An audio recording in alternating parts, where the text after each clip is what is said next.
Hello students, good morning to all of you.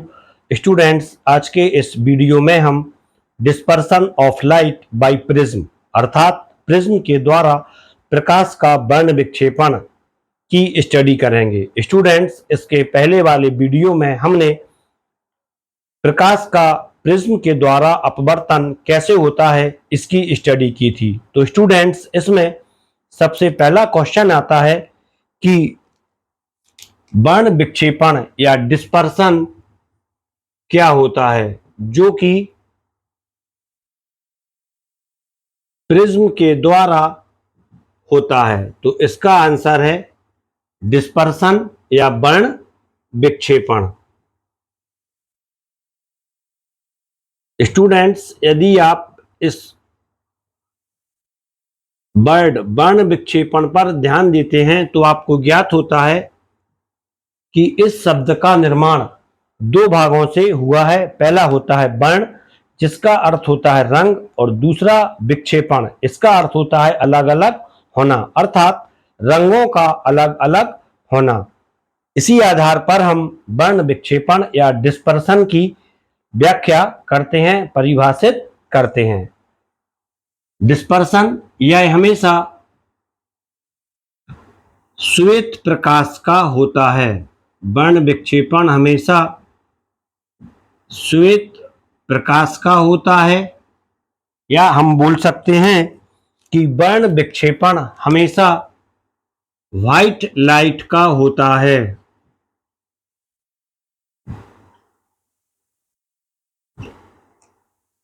जब श्वेत प्रकाश या व्हाइट लाइट को हम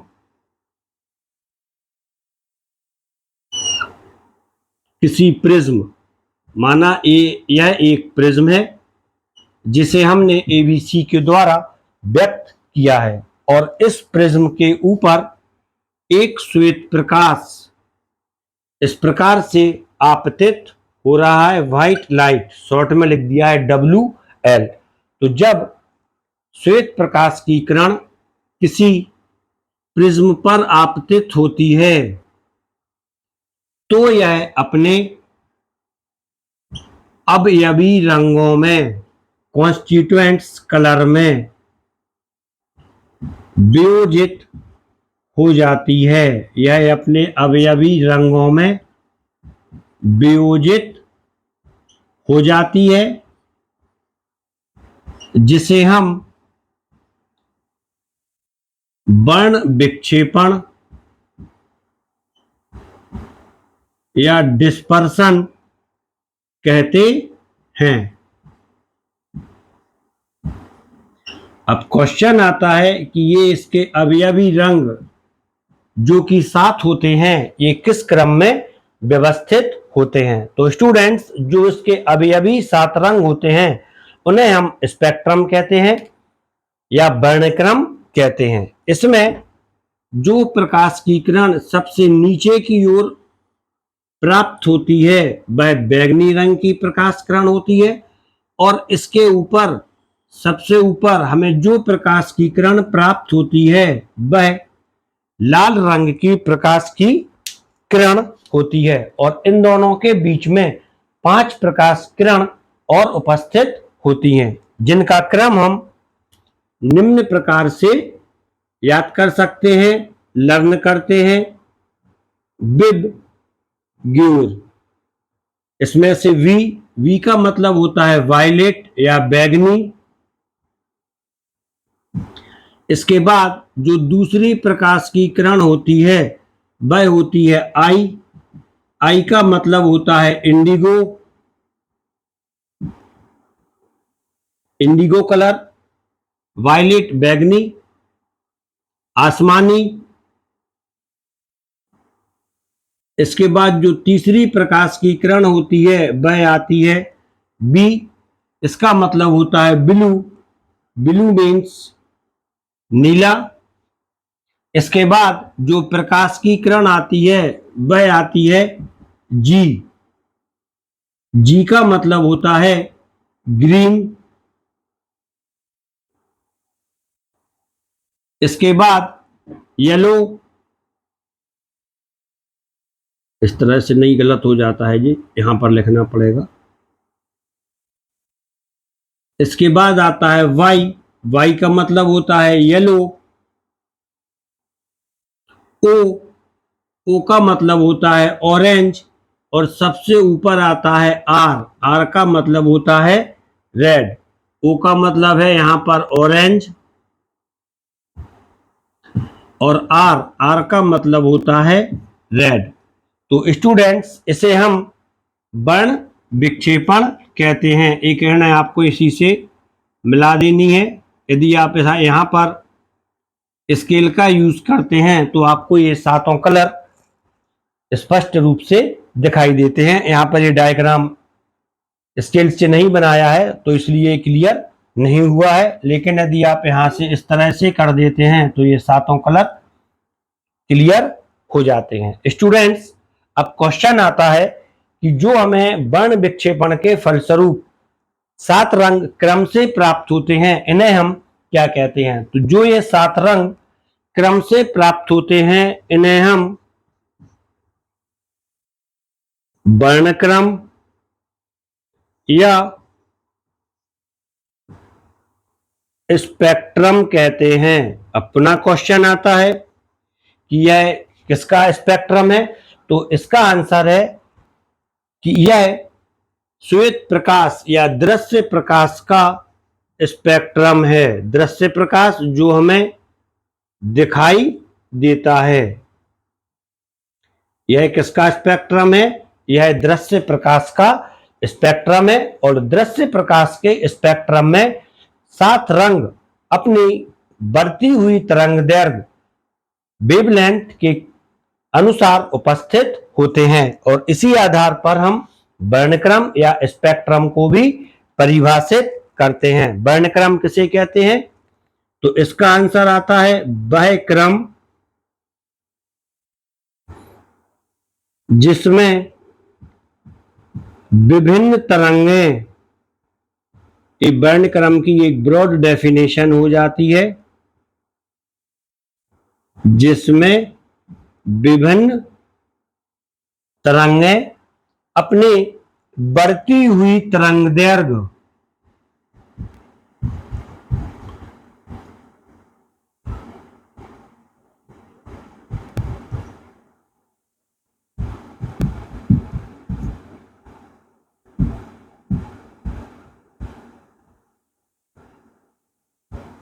विभिन्न तरंगें बढ़ती हुई तरंग दैर्घ्य के अनुसार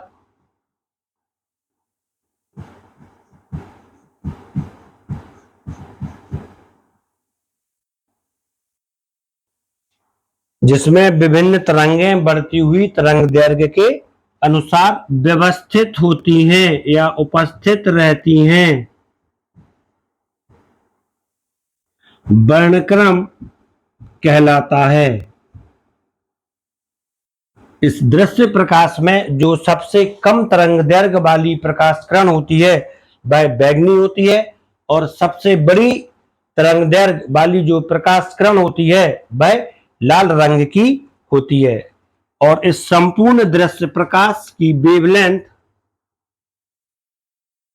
4000 एंगस्ट्रॉम से 7800 एंगस्ट्रॉम तक होती है। तो स्टूडेंट्स, अभी आपने वर्ण विक्षेपण क्या होता है, स्पेक्ट्रम क्या होता है, इसकी स्टडी की है। इसमें आप देखेंगे इसके बाद कि किस रंग की प्रकाश किरण का विचलन सबसे अधिक हुआ है और किस रंग की प्रकाश किरण का विचलन सबसे कम हुआ है। तो स्टूडेंट्स, जब आप देखते हैं तब इसमें जो बैंगनी प्रकाश की किरण है ये सबसे ज्यादा अप्रिज्म के आधार की ओर झुकती है, झुक जाती है। तो इससे स्पष्ट होता है कि वर्ण क्रम में उपस्थित बैंगनी रंग की प्रकाश किरण का विचलन सबसे अधिक हुआ है, अर्थात इसका विचलन कोण, एंगल ऑफ डेविएशन, सबसे ज्यादा होता है। और लाल रंग की प्रकाश किरण का विचलन सबसे कम होता है। बैंगनी रंग की जो प्रकाश किरण है, इसका विचलन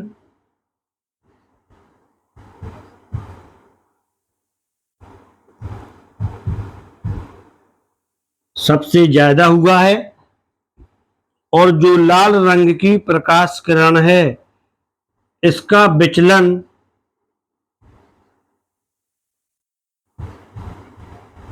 सबसे कम हुआ है। तो स्टूडेंट्स, ये विचलन सबसे अधिक क्यों हुआ है और सबसे कम क्यों हुआ है, इसकी स्टडी हम अपवर्तन में कर चुके हैं, या प्रिज्म का द्वारा जो अपवर्तन होता है उसमें कर चुके हैं, और इसके बाद में जो मैं वीडियो डालूंगा अपवर्तन, उसमें भी इस टॉपिक को एक बार फिर से आपको एक्सप्लेन कर दूंगा। तो यहां पर ये कॉन्सेप्ट आपका क्लियर हो जाता है। वर्ण विक्षेपण किसे कहते हैं? सिंपल है, श्वेत प्रकाश का अवयवी रंगों में वियोजित होना वर्ण विक्षेपण कहलाता है। दृश्य प्रकाश, दृश्य प्रकाश क्या होता है? वह प्रकाश जिसका अनुभव हम अपनी नेत्रों के द्वारा करते हैं या रेटिना के द्वारा करते हैं, दृश्य प्रकाश कहलाता है। दृश्य प्रकाश की वेवलेंथ या तरंग दैर्घ्य कितनी होती है? तो इसका आंसर 4000 एंगस्ट्रॉम से 7800 एंगस्ट्रॉम तक होता है। क्वेश्चन आता है, वर्ण विक्षेपण में किस रंग की प्रकाश किरण का विचलन सबसे ज्यादा होता है? तो इसका आंसर बैंगनी होता है। लाल रंग का विचलन सबसे कम होता है। लेकिन स्टूडेंट्स, इसमें यदि आपसे पूछा जाए कि श्वेत प्रकाश किसे कहते हैं और श्वेत प्रकाश का स्रोत क्या है, तो इसका जो सबसे सरल आंसर होता है वह होता है श्वेत प्रकाश का प्राकृतिक स्रोत सूर्य होता है। अब क्वेश्चन आता है, श्वेत प्रकाश के लिए हम परिभाषित किस प्रकार से करते हैं? तो आप देखें कि ये सूर्य की एक छोटी किरणपुंज है जिसे हम श्वेत प्रकाश कहते हैं, अर्थात सूर्य के प्रकाश के संकीर्ण किरणपुंज को श्वेत प्रकाश कहते हैं। इसे हम डिफाइन भी कर सकते हैं और यही श्वेत प्रकाश की एक डेफिनेशन होती है। श्वेत प्रकाश का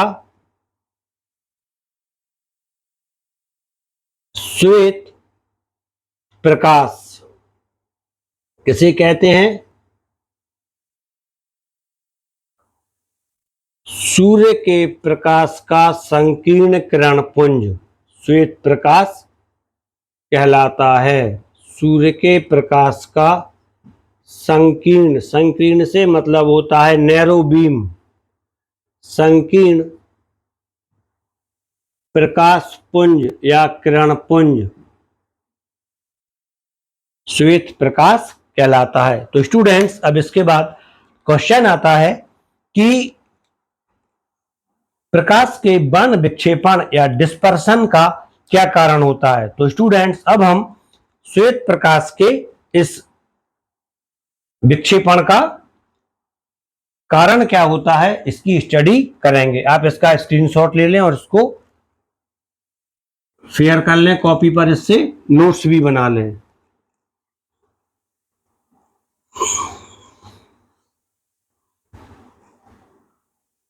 इसका कारण, वर्ण विक्षेपण का कारण। अगला टॉपिक है वर्ण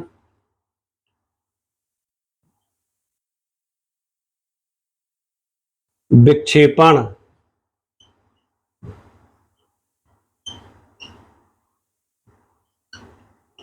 या डिस्पर्सन का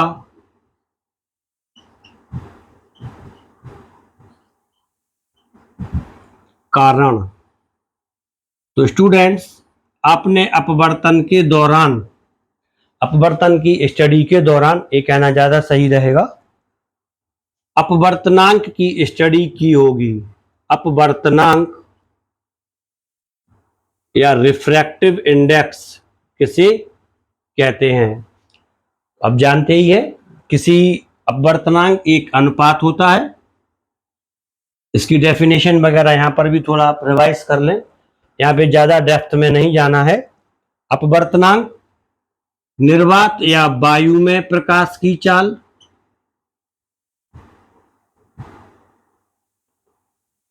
निर्वात या वायु में प्रकाश की चाल,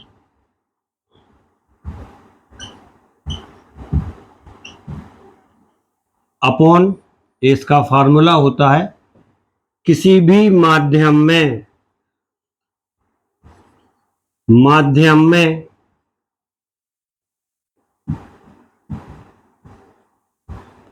प्रकाश की चाल का जो अनुपात होता है उसे हम उस माध्यम का अपवर्तनांक कहते हैं। अब क्वेश्चन आता है कि अपवर्तनांक से वर्ण विक्षेपण संबंधित है, तो इसका आंसर होता है अपवर्तनांक वर्ण विक्षेपण को निर्धारित करता है और इससे संबंधित होता है।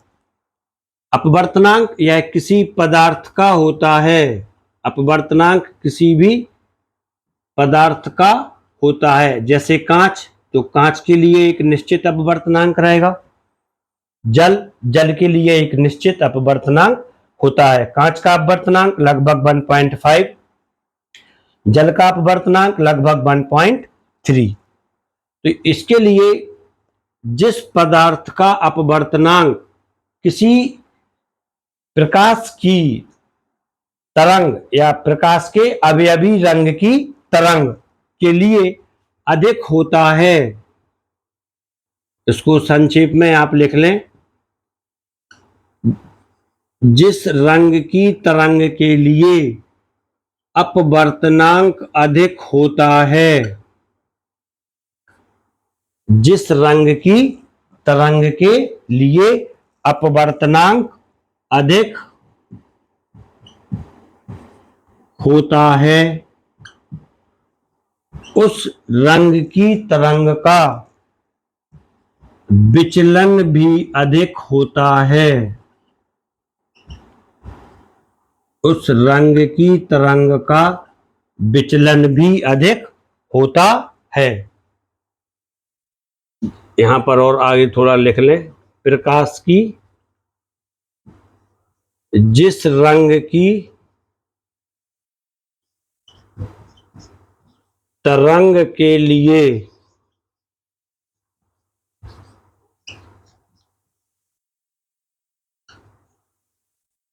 माध्यम का अपवर्तनांक अधिक होता है, उसका विचलन अधिक होता है, और जिस रंग की तरंग के लिए अपवर्तनांक कम होता है उसका विचलन भी कम होता है, उसका विचलन भी कम होता है। तो स्टूडेंट्स यहां पर स्पष्ट है कि यहां पे जो प्रिज्म लिया था हमने वो कांच का लिया था, और कांच का अपवर्तनांक, कांच एक पदार्थ है, कांच का अपवर्तनांक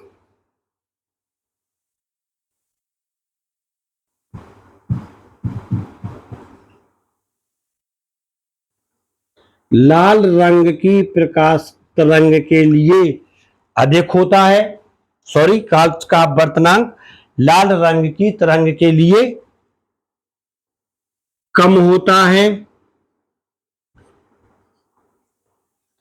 तो इसका विचलन भी कम होता है,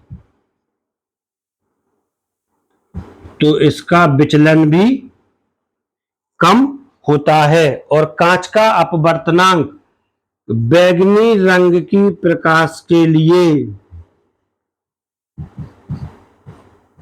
अधिक होता है,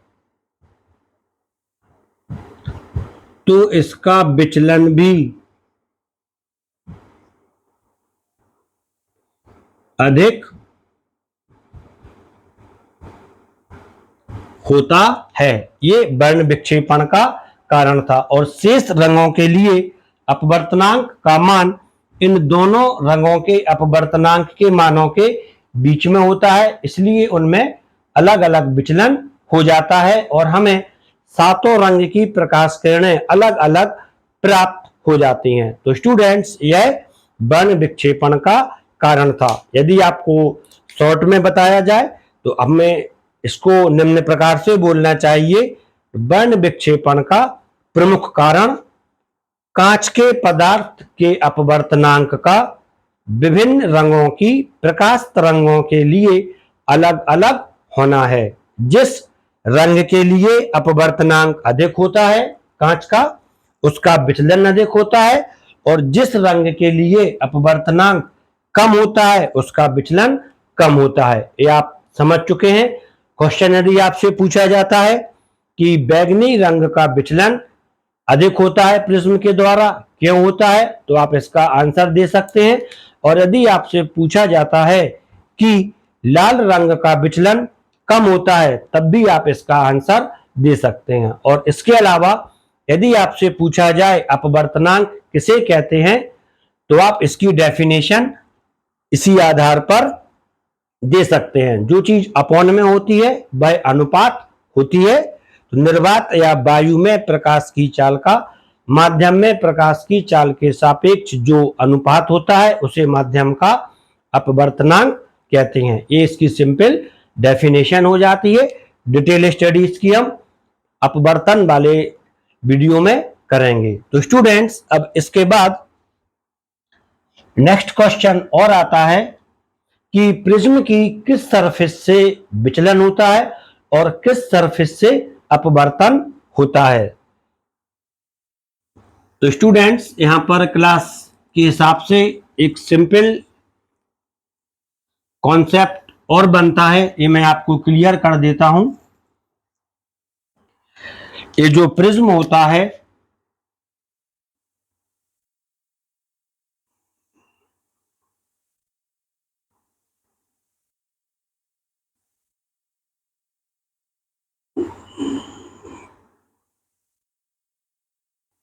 आपतित प्रकाश किरण,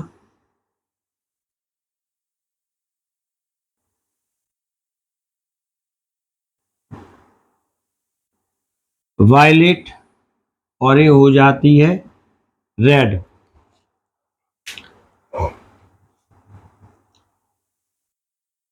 ये व्हाइट लाइट थी,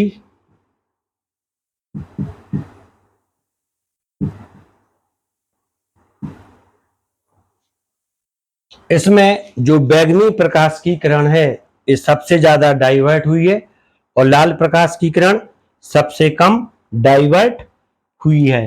यदि हम इन दोनों किरणों के मार्ग को पीछे की ओर बढ़ाते हैं, जैसे ये यहां से आई है प्रकाश की किरण, यदि हम इसको इस ओर ले जाएं, इसके पीछे की ओर बढ़ाते हैं, जैसा कि लाइट में करते हैं, आभासी प्रकाश किरण, तब इन दोनों किरणों के बीच भी एक एंगल बनता है थीटा, और इस एंगल के लिए हम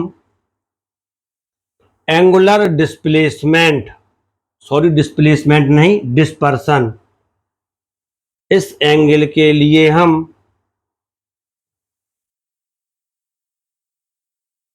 एंगुलर डिस्पर्सन कहते हैं।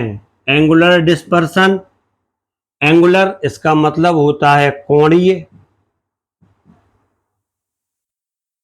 और डिस्पर्सन, डिस्पर्सन का मतलब होता है वर्ण विक्षेपण। इसे हम बोलते हैं कोणीय वर्ण विक्षेपण। अर्थात वर्ण विक्षेपण के दौरान बैंगनी रंग की प्रकाश किरण और लाल रंग की प्रकाश किरण के बीच जो कोण बनता है उसे कोणीय वर्ण विक्षेपण कहते हैं।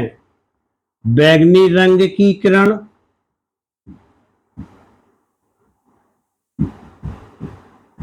और लाल रंग की किरण के बीच का कोण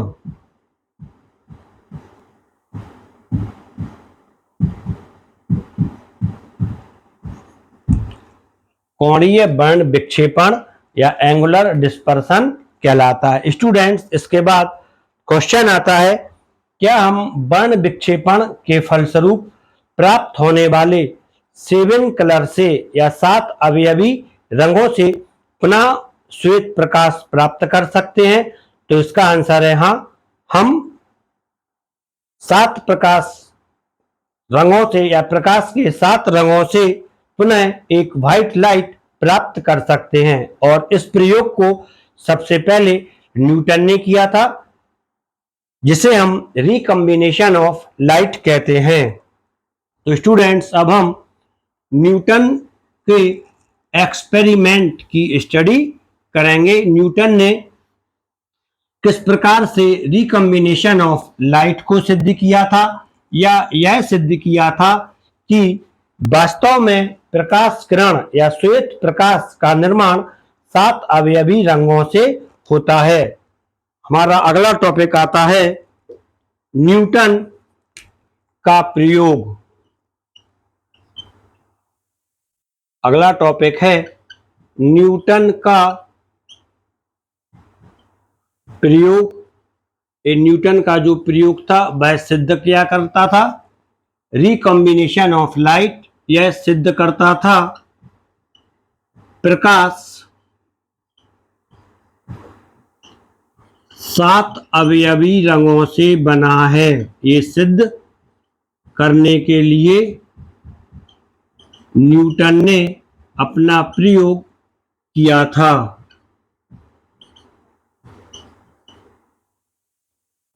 इसके लिए न्यूटन ने सबसे पहले प्रकाश का वर्ण विक्षेपण किया था, और प्रकाश का जो वर्ण विक्षेपण या डिस्पर्सन होता है वह एक प्रिज्म के द्वारा होता है। तो सबसे पहले हमें एक प्रिज्म बनाना है, और इसमें जो 7 प्रकाश की किरणें हैं, यदि वो आप बनाते हैं इस प्रकार से, तो सबसे नीचे वायलेट और इसके ऊपर रेड प्रकाश की किरण होती है। और जब ये 7 प्रकाश की किरण एक उल्टे या इन्वर्टेड प्रिज्म के ऊपर गिरती हैं, तो ये 7 प्रकाश की किरण मिलकर पुनः व्हाइट लाइट या श्वेत प्रकाश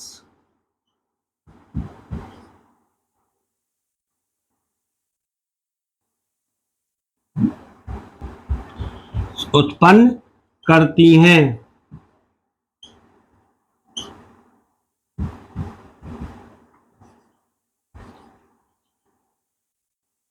श्वेत प्रकाश उत्पन्न करती हैं। यहां पर आता है V और यहां पर आता है R, व्हाइट लाइट उत्पन्न करती हैं। ये इसका सिद्ध हो जाता है कि प्रकाश 7 रंगों से मिलकर बना होता है। इसके बाद इन्होंने एक दूसरा प्रयोग भी किया था,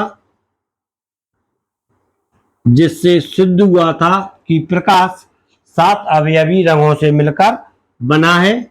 इसे हम बोलते हैं न्यूटन की चक्रिका।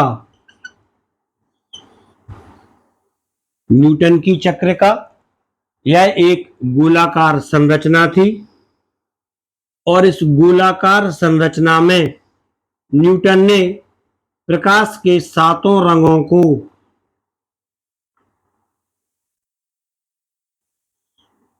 समान रूप से विभाजित कर दिया था। यहाँ पर 1 2 3 4 5 6 और 7। आप इसको क्लियर बना लें। यहाँ पे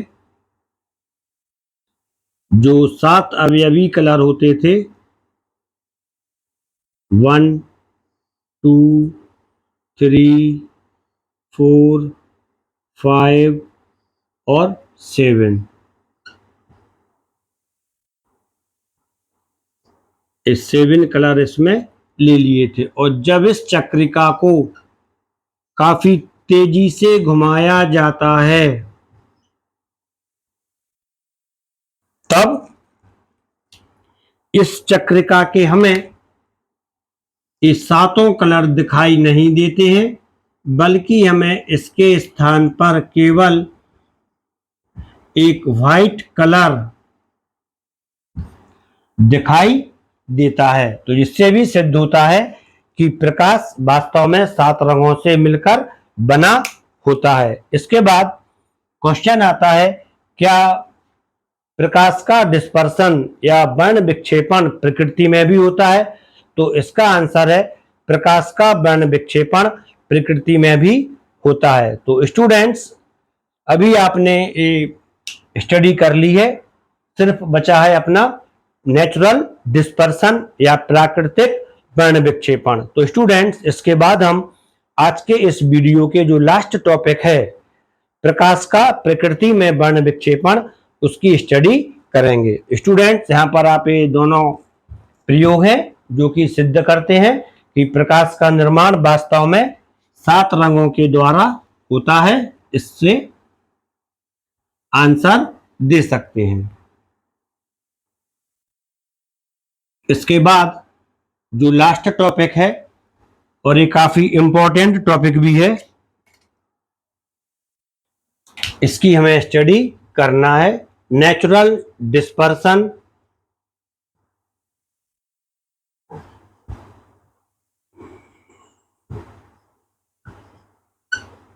या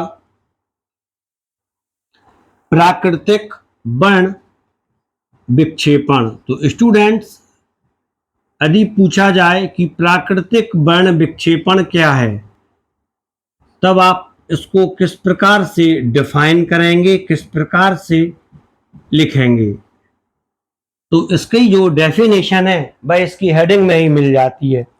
प्राकृतिक वर्ण विक्षेपण अर्थात प्रकृति के द्वारा सूर्य के प्रकाश को इसके अवयवी भागों में वियोजित होना या वियोजित करना प्राकृतिक वर्ण विक्षेपण कहलाता है। ये सिंपल इसकी डेफिनेशन थी।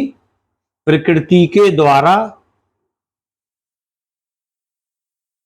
सूर्य के प्रकाश का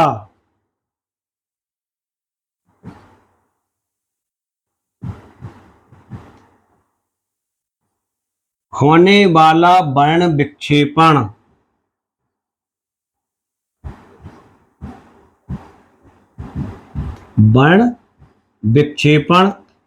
प्राकृतिक वर्ण विक्षेपण कहलाता है। अब क्वेश्चन आता है कि इसका कोई एग्जाम्पल क्या है? तो इसका जो एग्जाम्पल होता है वह होता है फॉर्मेशन ऑफ रेनबो या इंद्रधनुष का बनना।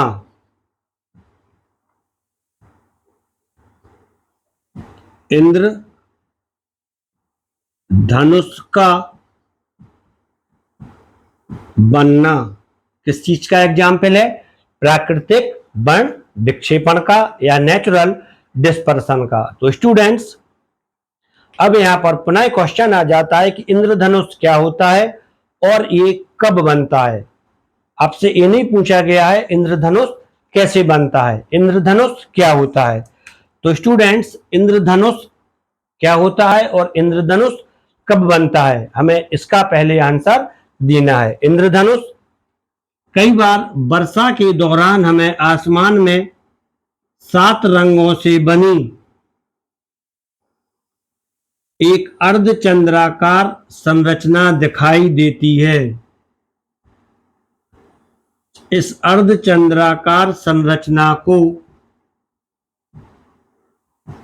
हम इंद्रधनुष कहते हैं। इस अर्धचंद्राकार संरचना को हम इंद्रधनुष कहते हैं और इसमें ये 7 रंग जो कि वर्ण विक्षेपण से प्राप्त होते हैं हमें दिखाई देते हैं। ये 7 रंग हैं विबग्योर। इसमें सबसे बाहर की ओर लाल रंग होता है और सबसे अंदर की ओर वायलेट या बैगनी कलर होता है। तो स्टूडेंट्स, ये इंद्रधनुष कहलाता है। अब क्वेश्चन आता है इंद्रधनुष कब बनता है? तो इंद्रधनुष के बनने के लिए दो कंडीशन होती हैं। इंद्रधनुष के बनने के लिए दो कंडीशन होती हैं। नंबर 1, वर्षा होनी चाहिए,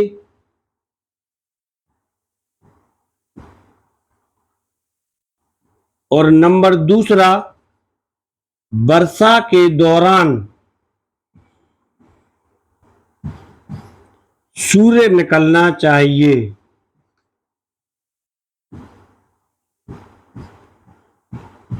वर्षा के दौरान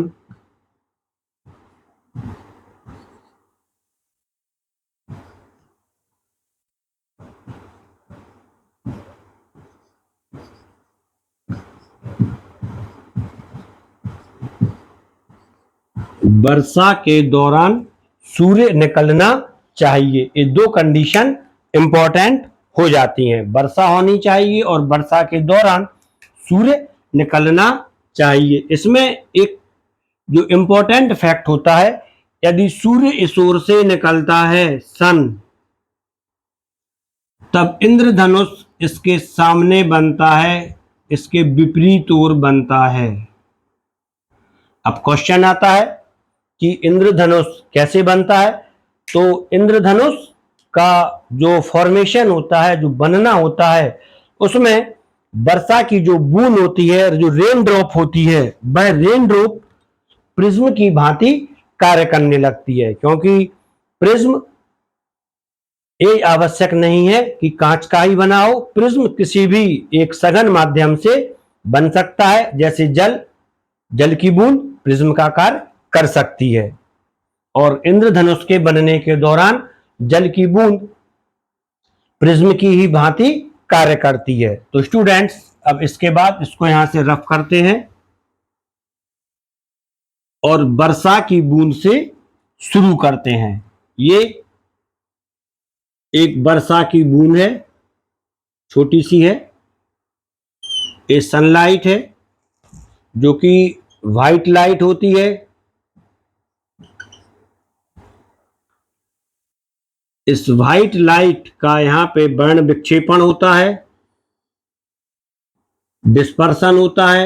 इसकी ओर V और इधर R होता है। क्लियर? यहां पर इस सतह पर इसका वर्ण विक्षेपण हो जाता है। वर्ण विक्षेपण किसके कारण हो रहा है? सिंपल वे में आप विचलन लिख सकते हैं। विचलन के कारण इसका वर्ण विक्षेपण हो जाता है। इसके बाद इस वर्ण विक्षेपण के होने के बाद इसका पूर्ण आंतरिक परावर्तन होता है, और जब पूर्ण आंतरिक परावर्तन होता है, तब इस पूर्ण आंतरिक परावर्तन में ये रेड और वायलेट कलर इसी वर्षा की बूंद के अंदर परावर्तित हो जाते हैं, और इस प्रकार से हमें प्राप्त होते हैं। सबसे ऊपर की ओर जब ये बाहर निकलते हैं, पूर्ण आंतरिक परावर्तन वर्षा की बूंद के अंदर हुआ है, और इसके बाद यहां पर अपवर्तन हुआ है। यहां पर हुआ है अपवर्तन, और वर्षा की बूंद के अंदर हुआ है पूर्ण आंतरिक परावर्तन, टोटल इंटरनल रिफ्लेक्शन। ऐसी बहुत सारी वर्षा की बूंदें आ जाती हैं, और प्रत्येक वर्षा की बूंद के अंदर यही प्रक्रिया होती है।